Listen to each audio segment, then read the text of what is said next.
Syrian chemical weapons facility allegedly hit in Israeli strike. Israeli airstrikes on Sunday targeted facilities in Syria that intelligence sources claim were being used by Iran and its proxies to produce chemical weapons. The attacks hit the Scientific Research Studies Center SIRS in Masyaf, killing at least 14 people according to Syrian media reports. Two regional intelligence officials told Reuters that a major military research center for chemical arms production near Masyaf was struck multiple times. The site is believed to house Iranian military experts involved in weapons development. Israel's Defense Minister Benny Gantz had previously stated in 2022 that the SIRS facilities were being used by Iran to manufacture advanced missiles and weapons for its allied groups in the region. At the time, Gantz said the sites posed significant threats to the region and to Israel. The Israeli military did not officially comment on the strikes. However, Israel has repeatedly vowed it will not allow Iran to establish a permanent military presence in Syria, which it views as a direct threat to national security. Syria's state news agency SANA reported that air defenses had responded to an aggression targeting several locations in central Syria. The attacks reportedly caused fires and infrastructure damage, with emergency teams working to contain the blazes into early Monday morning. The Syrian Observatory for Human Rights, a UK-based monitoring group, confirmed strikes on a SIRS facility in Masyaf known to host Iranian forces and weapons experts. According to the observatory, these personnel have been assisting the Assad regime in developing its military capabilities. If verified, the targeting of chemical weapons production sites would mark a significant escalation in Israel's shadow war against Iranian entrenchment in Syria. It remains to be seen how Iran and its allies may respond to such brazen attacks on sensitive military research facilities. Deadly attack at Jordan border crossing draws praise from militant groups. In a shocking incident on Sunday, a gunman opened fire at the Allenby Bridge border crossing between the West Bank and Jordan, killing 3 Israeli civilians.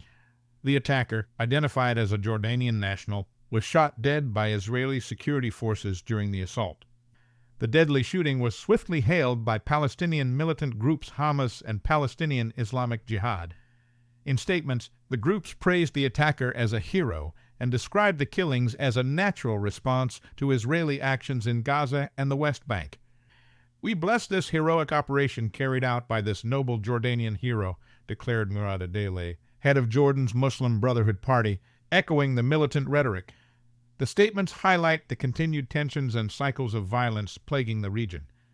Israeli Prime Minister Benjamin Netanyahu condemned the attack, linking it to the wider conflict with Iran and its allied militant organizations. He vowed Israel would respond forcefully to any threats against its citizens.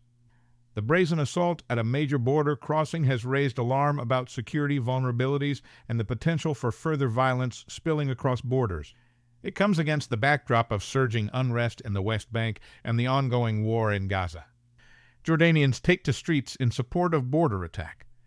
In a troubling development, hundreds of Jordanians marched through the streets of Amman on Sunday evening to celebrate the deadly attack at the Allenby Bridge crossing.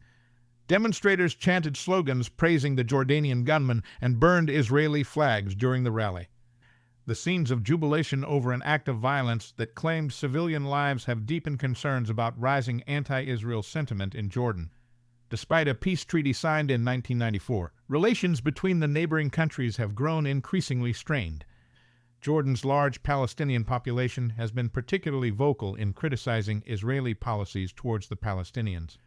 Mass protests against Israel's actions in Gaza have rocked the kingdom in recent months. The celebratory marches in Amman underscore the delicate balancing act facing Jordan's leadership. While maintaining strategic ties with Israel, the government must also contend with widespread public anger over the plight of Palestinians. As tensions continue to simmer, there are fears that further incidents of cross-border violence could inflame popular sentiment and destabilize the fragile peace between Israel and Jordan. Officials on both sides will need to work to calm tensions and prevent escalation. Israeli lawmaker warns Lebanon war may be imminent. In a stark warning, a member of the Israeli parliament's influential Foreign Affairs and Defense Committee has claimed that a full-scale war between Israel and Lebanon could erupt within days. The alarming prediction highlights growing fears of a wider regional conflagration. "It's only a matter of days before we see a full-blown conflict on our northern border," the lawmaker reportedly stated, pointing to rising tensions with Hezbollah. The Iran-backed militant group has engaged in near-daily clashes with Israeli forces along the Lebanon frontier in recent months. The ominous forecast comes as Israel continues to grapple with multiple security challenges on several fronts. With the war in Gaza entering its sixth month and violence surging in the West Bank, the prospect of another major conflict is causing deep unease. Military analysts have long warned that any future war between Israel and Hezbollah would likely be far more devastating than previous rounds of fighting. The militant group is believed to possess a massive arsenal of precision-guided missiles capable of striking deep inside Israeli territory. For now, both Israel and Hezbollah appear to be avoiding actions that could trigger all-out war. However, the lawmakers' dire prediction suggests that behind the scenes, preparations for potential conflict may be accelerating. As regional tensions continue to soar, the international community faces mounting pressure to step up diplomatic efforts aimed at de-escalation. Without decisive action to calm the volatile situation, the risk of a catastrophic new Middle East war looms ever larger on the horizon. Subscribe for more.